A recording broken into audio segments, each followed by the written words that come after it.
हाय। इस वीडियो में हम पढ़ेंगे ई गवर्नेंस। तो ई गवर्नेंस से क्या मतलब है? मेनली हम ई गवर्नेंस और ई गवर्नमेंट, इन दोनों शब्द को हम इंटरचेंजेबली यूज़ करते हैं। तो ई गवर्नेंस मेनली क्या होता है कि जो गवर्नमेंट होता है, गवर्नमेंट वो होता है जो उसका जो मेन रोल होता है to provide the services to their citizen.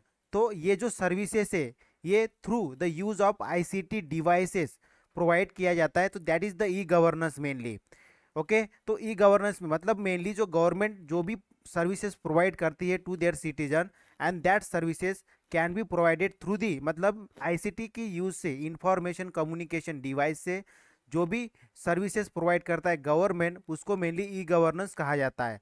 अब देखिए इसमें क्या होता है, मेनली जो ई गवर्नेंस होता है इसमें क्या होता है, जो भी गवर्नेंस एक्टिविटी होती है उसकी क्वालिटी इंप्रूव हो जाती है। तो इसमें क्या आता है, मेनली इफिशियंसी आता है, इफेक्टिवनेस आता है। ई गवर्नेंस होने से मतलब इससे क्या हो जाएगा, मेनली अगर हम ई गवर्नमेंट में अगर हम आईसीटी डिवाइस यूज़ करेंगे, इंफॉर्मेशन कम्युनिकेशन टेक्नोलॉजी यूज़ करेंगे, तो इससे क्या हो जाएगा, मेनली मोर इफेक्टिवनेस हो जाएगी। जो भी गवर्नमेंट सिस्टम है जो हम मेनली गवर्नेंस चलाएंगे, ओके, जो गवर्नमेंट जो है वो गवर्नेंस चलाएगी, गवर्नेंस करेगी, तो वो ज़्यादा इफेक्टिव हो जाएगा। इफिशियंसी बढ़ेगी, ट्रांसपेरेंसी बढ़ेगी, क्योंकि सभी क्या रहेंगी, सभी सभी जो है वो थ्रू इंटरनेट सभी चीज़ें प्रोवाइड की जाएगी।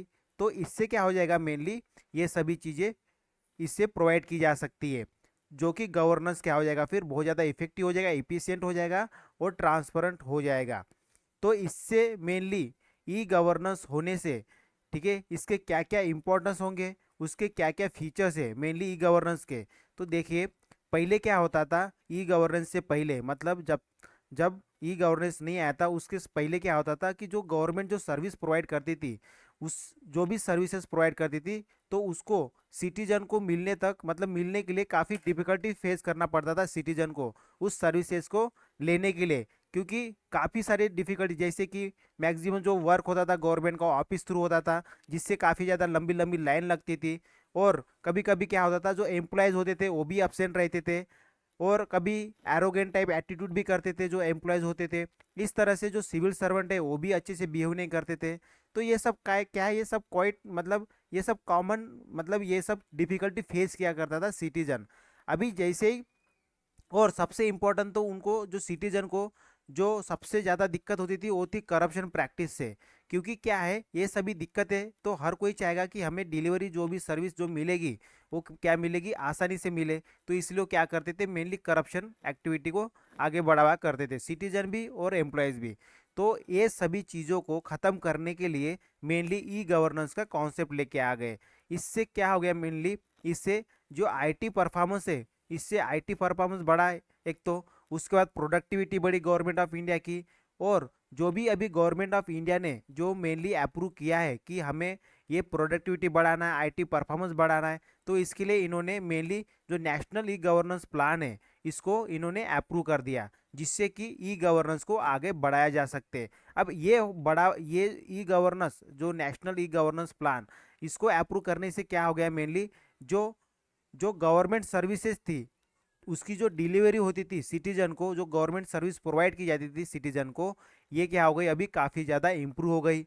और जो गवर्नमेंट मेनली जो एडमिनिस्ट्रेशन और सिटीजन है इनका जो रिलेशन है ये भी काफ़ी इम्प्रूव हो गया, क्योंकि जो सिटीजन चाहते हैं वो उनको मिलना शुरू हो गया एडमिनिस्ट्रेशन से। इसलिए इन दोनों का जो रिलेशन है वो काफ़ी अच्छा बन गया।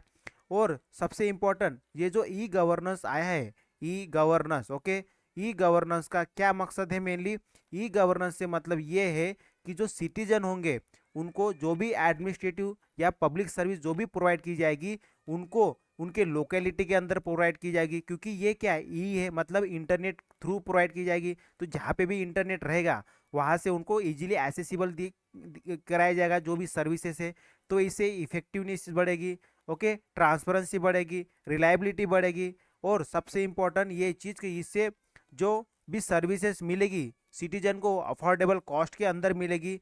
तो इस तरह से जो गवर्नमेंट है एक बेसिक नीड सिटीजन को प्रोवाइड कर पा रहा है through this e governance system. अब इसके लिए एक नोडल एजेंसी बनाई गई जो मेनली ई गवर्नेंस का काम देखता है, जो कि है ministry of electronics and information technology, जिसको मीटी भी कहा जाता है कॉमन लैंग्वेज में।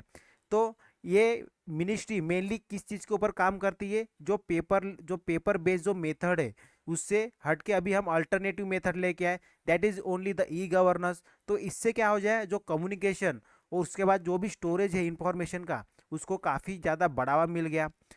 और इन्होंने अलग अलग पॉलिसी लेके आए, क्योंकि एक नोडल एजेंसी है ई गवर्नेंस की, तो ये काफ़ी सारी पॉलिसी लेके आ गई, जैसे कि information technology, electronics, internet, cyber security, इन सभी से रिलेटेड अलग अलग इनके एडमिनिस्ट्रेशन के लिए इंफॉर्मेशन टेक्नोलॉजी के, इलेक्ट्रॉनिक्स के, इंटरनेट के और साइबर सिक्योरिटी के, इनके एडमिनिस्ट्रेशन ये सही से लोगों को मिले, इसके लिए अलग अलग गवर्नमेंट ने पॉलिसी लेके आई। जैसे कि इंफॉर्मेशन टेक्नोलॉजी अनेबल सर्विस लेके आ गए, इलेक्ट्रॉनिक्स एंड आईटी लेके आ गए, digital transaction, digital payment, okay. इस तरह से अलग अलग चीज़ों में काफ़ी ज़्यादा, जैसे डिजिटल सर्विस हो गया, जिससे कि साइबर सिक्योरिटी को क्या हो जाए, बढ़ावा मिले, सिक्योर हो जाए, इफिशियंसी बढ़े। तो इस तरह से गवर्नमेंट ने काफ़ी ज़्यादा ई गवर्नेंस के माध्यम से लोगों में काफ़ी अच्छी अच्छी सुविधा लेके आ गए, ठीक है। अब देखिए इससे क्या हो गया, मेनली ये जो ई गवर्नेंस आने से सबसे इम्पोर्टेंट चीज़ है, जो इंडिया जो है अभी किस चीज़ में ट्रांसफ़र हो गया, ये हो गया डिजिटली इम्पावर्ड हो गया। ई गवर्नेंस आने से इंडिया जो है डिजिटली इम्पावर्ड हो गया। इसका मतलब क्या, जो भी सोसाइटी या जो भी इकोनॉमी है इसमें काफ़ी ज़्यादा बढ़ावा मिल गया। और सबसे इम्पोर्टेंट, मैक्सिमम जो चीज़ें हो गई अभी वो डिजिटली, इंफ्रास्ट्रक्चर में भी ज़्यादा काम होना लगा, तो बहुत सारी चीज़ें डिजिटलाइज हो गई। और जो भी सर्विसेज या जो भी डिमांड कर रहे सिटीजन, उनको डिजिटली इम्पावर्ड किया जा रहा है, उनको डिजिटली प्रोवाइड किया जा रहा है मेनली।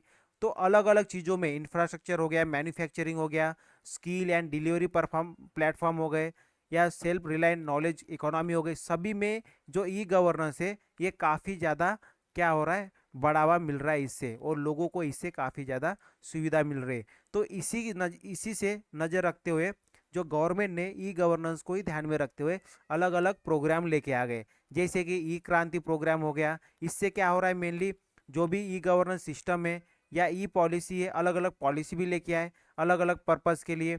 जैसे policy on the use of IT resource को किस तरह से यूज़ करना चाहिए, ये गवर्नमेंट ने इसके लिए पॉलिसी लेके आए। फिर पॉलिसी लेके आए कोलैबोरेटिव जो एप्लीकेशंस यूज़ करते for the development of the opening of the source code, जो भी गवर्नमेंट एप्लीकेशन के जो भी सोर्स कोड को अगर ओपन करना है, अगर उसमें डेवलपमेंट करना है, तो उसके लिए क्या पॉलिसी है, ये भी पॉलिसी लेके आ गए। उसके बाद एक क्लाउड रेडी एप्लीकेशन लेके आए फॉर द इंजीनियरिंग के लिए, इसके लिए गाइडलाइन लेके आए मेनली गवर्नमेंट ने। फिर ई गवर्नेंस, जो भी ई गवर्नेंस से रिलेटेड जो भी कॉम्पिटेंस फ्रेमवर्क है उसको बनाया गवर्नमेंट ने। ये डिस्ट्रिक्ट कॉन्सेप्ट लेके आए, कॉमन सर्विसेज प्रोवाइड की जा रही है, और ये जो स्टैटिक वाइड एरिया नेटवर्क जैसी फैसिलिटी गवर्नमेंट लेके आए। तो इस तरह से काफ़ी मेनली डिजिटल इंडिया बनाया जा रहा है, ठीक है। ई गवर्नेंस के माध्यम से सबसे इम्पोर्टेंट है ई डिजिटल इंडिया बनाया जाने की कोशिश जा रही है। अभी देखिए हम इसको थोड़ा क्रिटिकल ऑब्जर्वेशन के थ्रू समझते हैं ई गवर्नेंस को। जो ई गवर्नेंस आया है ना, मेनली ये क्या आया है, इससे क्या हुआ है, जो जो भी सर्विसेज प्रोवाइड की जा रही है, ठीक है, एक कॉमन मैन को वो बहुत आसानी से मिल रही है। और सबसे इम्पोर्टेंट, जो ई गवर्नेंस का जो इम्पैक्ट हुआ है वो किसके लिए हुआ है, जो सिटीजन के लिए, जो भी मेनली इशू थे सिटीजन के, उसको काफ़ी अच्छे से उसको हैंडल किया जा रहा है। तो इस तरह से काफ़ी चीज़ों में जो गवर्नमेंट है अलग अलग पॉलिसी लेके आ रही है, सो दैट जो भी मेजर प्रॉब्लम होते थे अभी तक के, उसको ई अच्छे से टैकल कर सके, और जो ई गवर्नेंस जो है वो बहुत अच्छे से इम्प्लीमेंट हो सके, जिससे डिजिटल इंडिया बने मेनली, ओके। तो जो गवर्नमेंट है वो चाहता है कि अच्छा लेवल पे अच्छी अच्छे एम्प्लॉयज़ भी काम करें ई गवर्नेंस सिस्टम में, तभी अच्छे एम्प्लॉयज़ काम करेंगे, तो डेफिनेटली ई गवर्नेंस सिस्टम भी अच्छे से बढ़ेगा। लेकिन जैसे आईटी आया है तो अभी क्या है, डिमांड जो है सॉफ्टवेयर इंडस्ट्री में, ठीक है, तो इससे काफ़ी बढ़ गई है। तो जो जो जो स्टूडेंट है मेनली वो एब्रॉड जाने लग गए, किस लिए, उनको ज़्यादा सैलरी मिल गई। तो इसके वजह से क्या हो रहा है, मैक्सिमम आउटसोर्सिंग हो रहा है, ठीक है। तो इससे insufficient number of qualified person हमें देखने को मिलते हैं अपने गवर्नमेंट के अंदर, जिससे कि टेक्निकल और मैनेजमेंट लेवल का जो भी नॉलेज चाहिए ई गवर्नेंस स्ट्रैटेजी को अच्छे से बनाने के लिए, वो अभी उसकी बहुत ज़्यादा लिमिटेशन होने लग गई। क्योंकि जो लोग हैं, जो कैंडिडेट है, जो अच्छे अच्छे स्टूडेंट है, वो कहाँ जाने शुरू हो गए, एब्रॉड जाना शुरू हो गए, because of the for getting the high salary. तो ये सभी दिक्कतें भी आ रही है, ओके, जिसके वजह से ई गवर्नेंस में अभी भी बहुत ज़्यादा काम बाकी है, ठीक है।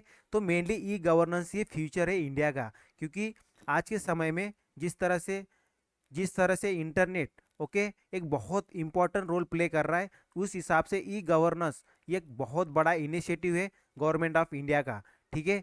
तो हमने मेनली ई गवर्नेंस का इम्पोर्टेंस जाना, क्या ज़रूरत है इसका, ई गवर्नेंस होता क्या है, ओके इसके क्या क्या फीचर्स है, इसकी नोडल एजेंसी कौन सी है मेनली जो गवर्नमेंट ऑफ इंडिया की जो ई गवर्नेंस को संभाल रही है पूरी पॉलिसी से लेके उसके इम्प्लीमेंटेशन से लेके। ओके। तो उसके बाद गवर्नमेंट कौन से इस किस टाइप से पॉलिसी लेके आ रहे हैं, मेनली क्या है इंडिया को डिजिटली ट्रांसफर करना है ई गवर्नेंस के माध्यम से।